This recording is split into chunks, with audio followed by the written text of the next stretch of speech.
سنت بنا دیا، فرمایا کہ وہ بھی سنت پہ عمل کر رہا ہے، اور اگر کوئی اجتماعیت میں آ گیا تو مل کر آ گیا تو فرمایا اس کو بھی میرے آقا علیہ السلام نے اپنا طریقہ بنا لیا۔ فرمایا کچھ نہ ہو تو فرمایا رات کو تم قیام کرو اور دن کو عشاء کی نماز ادا کرے،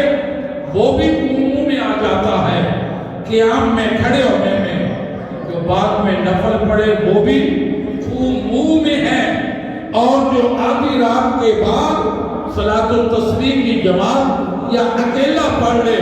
وہ بھی عموم میں ہے، اور صبح اٹھ کر روزہ رکھ لے، صوموا نہارا، رات کو قیام کرنا، دن کو روزہ رکھ لینا، رات کو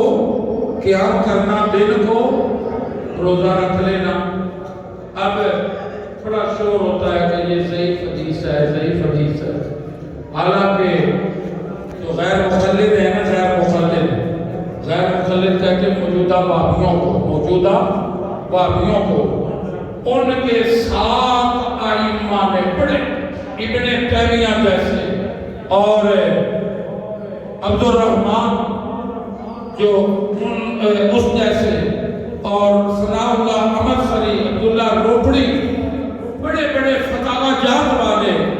انہوں نے اپنی کتابوں فتاوی میں یہ لکھا ہے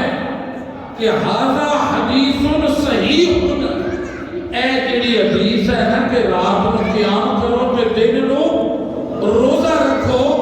اے حدیث صحیح حدیث ہے، ان کوئی کمزوری سخن، اس میں کوئی ذوق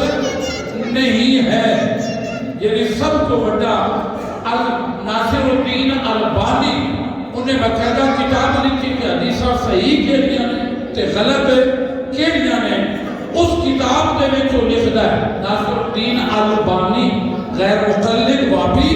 کہتا ہے کہ اے جڑی مولا کائنات تو روایت ہے نا کہ راتی عبادت کرو دنے روزہ رکھو، ادا حدیث کا درجہ کیے، فرمایا حدیث صحیح، یہ صحیح نبی پاک کی حدیث ہے۔